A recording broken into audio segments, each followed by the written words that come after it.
चलिए,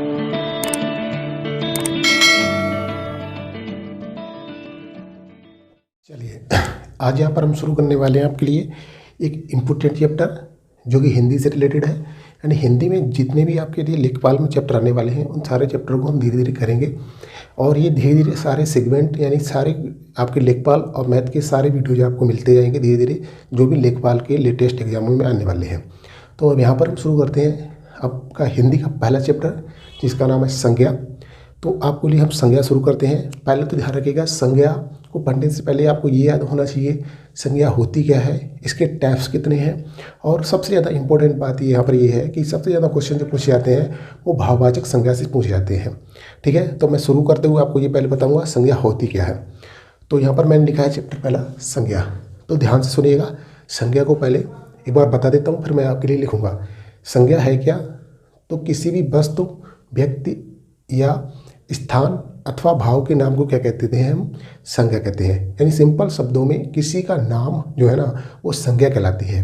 अब इसको मैं लिखूंगा तो इसको ध्यान से देखिएगा। मैंने बताया संज्ञा किसी भी व्यक्ति का नाम, यानी कि यहाँ पर कौन आएगा? किसी व्यक्ति का नाम, किसी वस्तु का नाम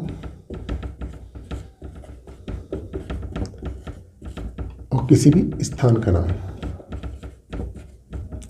और भाव, यानी कि जो भाव होते हैं आपके, ये सारे क्या कहलाती हैं? आपकी सिंपल संज्ञा कहलाती हैं। अब व्यक्ति के नाम में आप ले सकते हैं, जैसे आपने ले लिया राम, श्याम, सीता, ये सारे क्या हैं? ये सारे आपके व्यक्तियों के नाम हैं। तो व्यक्तिवाचक संज्ञा में ये आ जाएगा आपका। वस्तुओं के अगर हम निकलना चाहें तो वस्तुओं के नाम आप लिख सकते हैं सिंपल, पंखा, ठीक है, मेज, ऐसे बहुत सारे नाम हो सकते हैं। स्थान के नाम आप लिख सकते हैं आगरा, कानपुर, दिल्ली या वाराणसी, आप जो भी चाहें वो लिख सकते हैं। भाव, तो ध्यान से सुनिएगा, भाव क्या होता है? यानी कि आपको जो दुख है, सुख है, यानी कि आपके जो भाव दिखते हैं, जो दिखाई पड़ते हैं भाव, दुख और सुख, यानी बहुत सारे होते हैं, खुशी होती है, ये सारे क्या है? आपके भाव हैं। भाव आपके हमेशा कहाँ पर होते हैं? इंटरनली होते हैं, यानी आपके शरीर अंदर होते हैं। आपको जब भी खुशी आएगी ना, खुशी किसी को दिखाई नहीं पड़ती है, लेकिन आपको खुशी महसूस की जा सकती है। तो यानी भाववाचक संज्ञा के अंतर्गत क्या आएगा? भाववाचक संज्ञा के अंतर्गत वो सारी क्रियाएँ जिसके अंतर्गत आपको क्या होगा? एक अंदर से आंतरिक, यानी अंदर से क्या होगा? आपको एक अलग प्रकार से महसूस होगा, तो वो कहलाता है आपका भाववाचक संज्ञा। ठीक है, अब यहाँ पर हम शुरू करेंगे। पहले यहाँ पर अब आते हैं आपके संज्ञा के प्रकार में। सो संज्ञा के अगर आप प्रकार की बात करेंगे तो संज्ञा के प्रकारों को आप ध्यान से देखिएगा। संज्ञा के प्रकार अगर अर्थ के आधार पर हम बांटना चाहें, यानी अर्थ के आधार पर संज्ञा के प्रकार कितने होते हैं? 5। लेकिन एक स्पेशल व्यक्ति कामता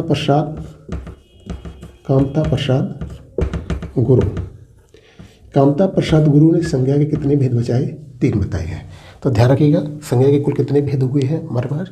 कामता प्रसाद गुरु के अनुसार संज्ञा के कुल 3 भेद होते हैं, और अर्थ के आधार पर हम अगर करना चाहें तो संज्ञा के कुल कितने भेद होते हैं?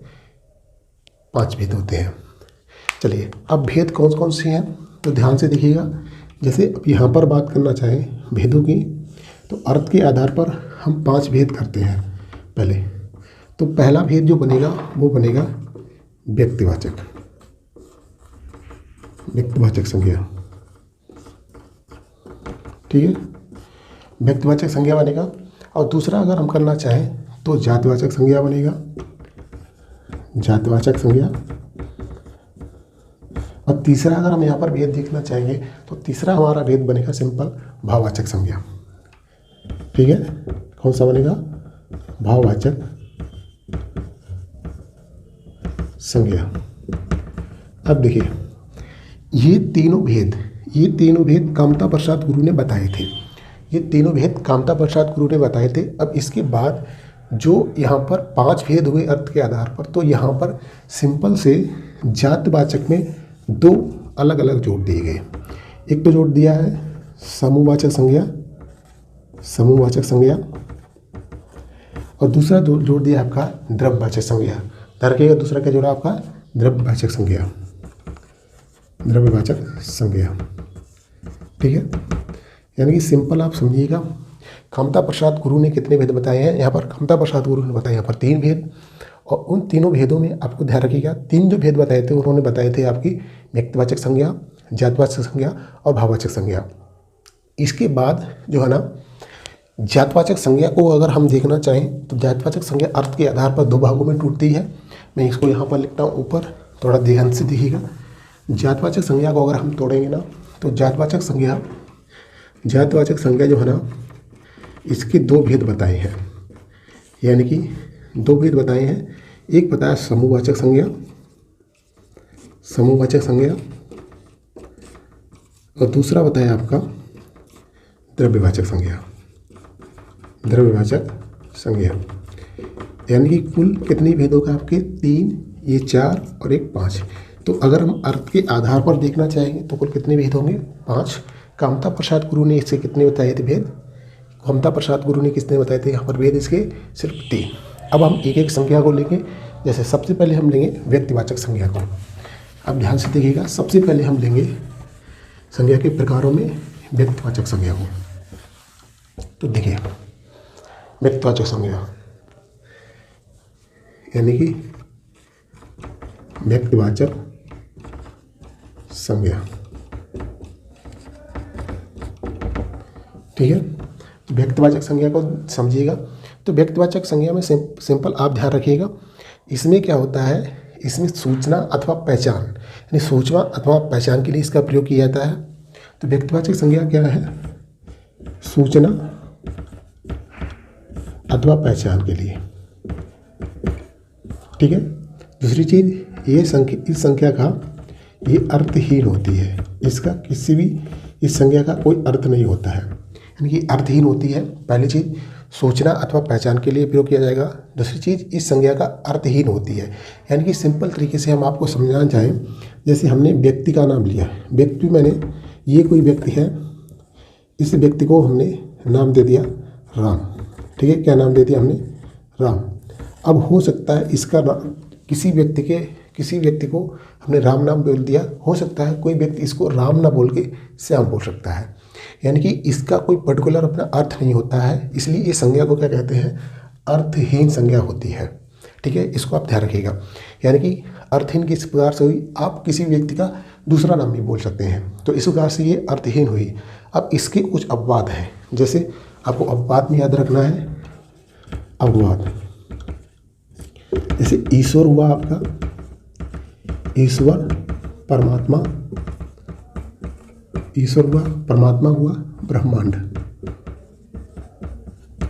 यानी ईश्वर, परमात्मा, ब्रह्मांड और प्रकृति।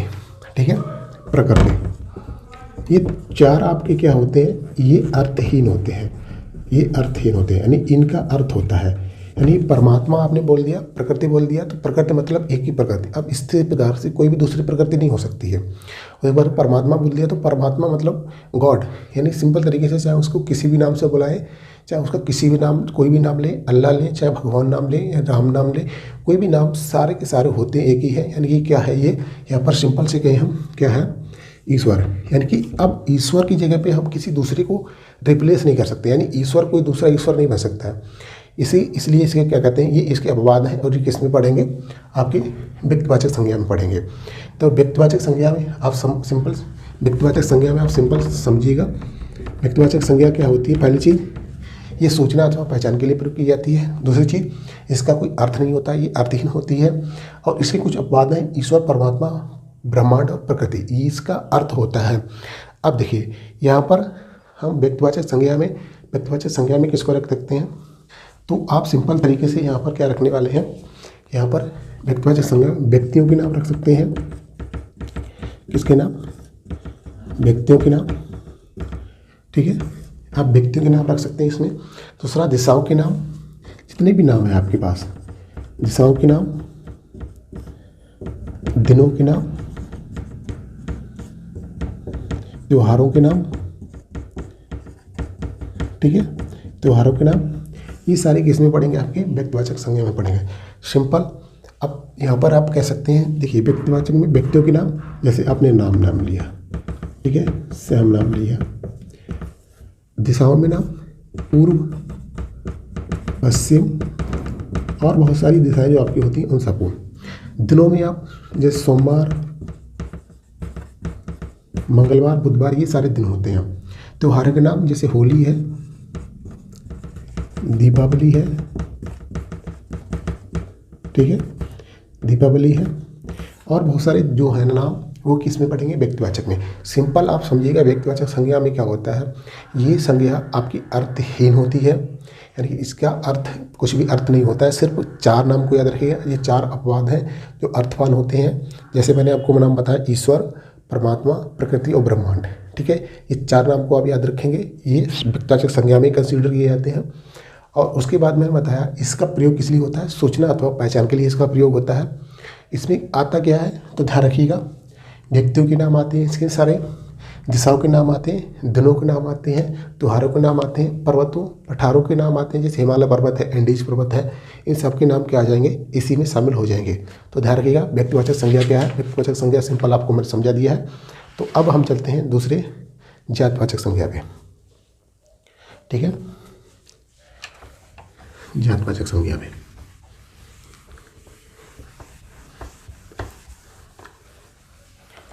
देखिए, जातवाचक संज्ञा क्या आती है, जातवाचक संज्ञा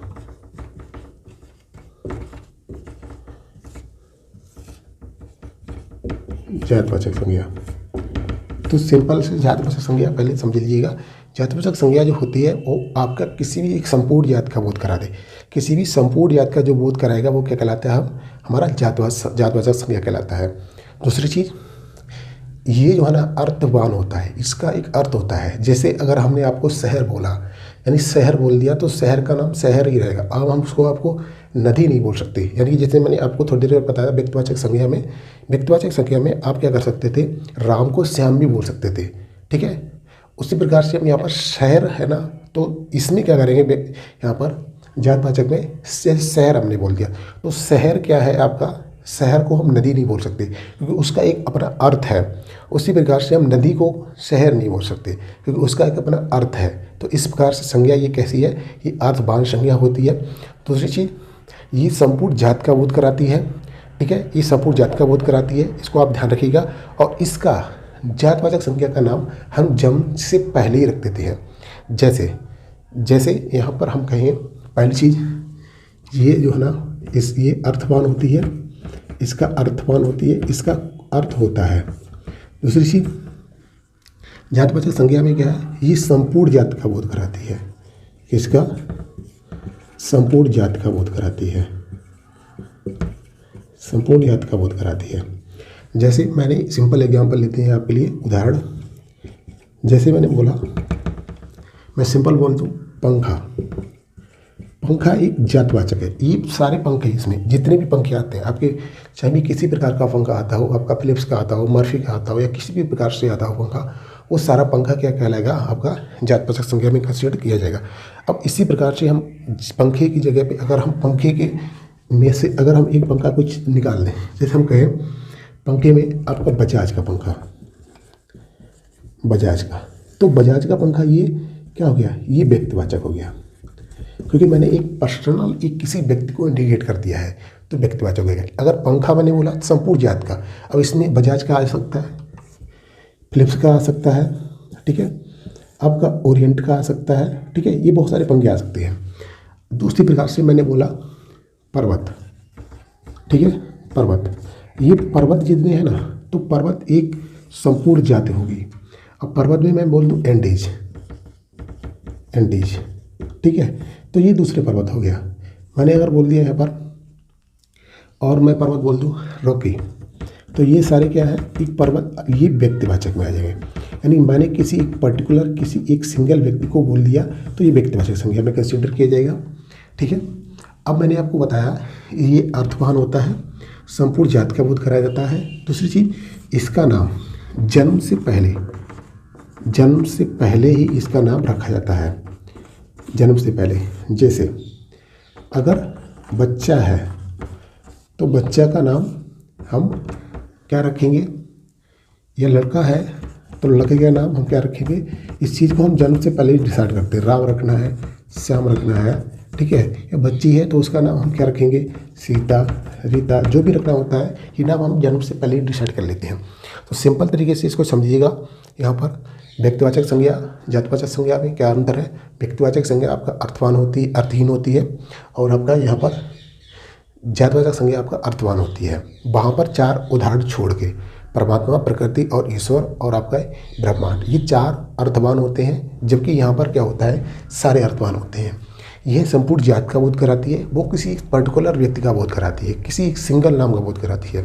ये संपूर्ण जात का बोध कराती है। जैसे पंखा में क्रॉपटॉन का पंखा निकाल दीजिए, ये व्यक्तिवाचक हो गया।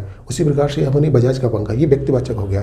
लेकिन अगर पंखा बोला, इस समग्र यानी सारे पंखे इसमें शामिल हो जाएंगे। जैसे लैपटॉप बोले तो लैपटॉप में हम सिंपल तरीके से HP का लैपटॉप, ये व्यक्तिवाचक है। लेकिन अगर हमने HP के साथ साथ आप सारे लैपटॉप को, HP का ले लें, डेल का ले लें, और भी जितने पैनासोनिक का ले लें, या किसी भी जितने प्रकार के आप लेनोवो का ले लें, इस सारे लैपटॉप को इकट्ठा करके अगर हम रख देंगे तो एक सिंपल नाम पड़ेगा लैपटॉप। लेकिन अलग अलग उनको कर देंगे, लेनोवो का तो व्यक्तिवाचक, HP का व्यक्तिवाचक, ठीक है। तो व्यक्तिवाचक समझ गए आप। दूसरी चीज़, व्यक्तिवाचक में किसी भी व्यक्तिवाचक में हमेशा नाम पहले रखा जाता है, जन्म से पहले नाम रखा जाता है, तो ये व्यक्तिवाचक संज्ञा कहलाती है। सिंपल सी बात समझिएगा। चलिए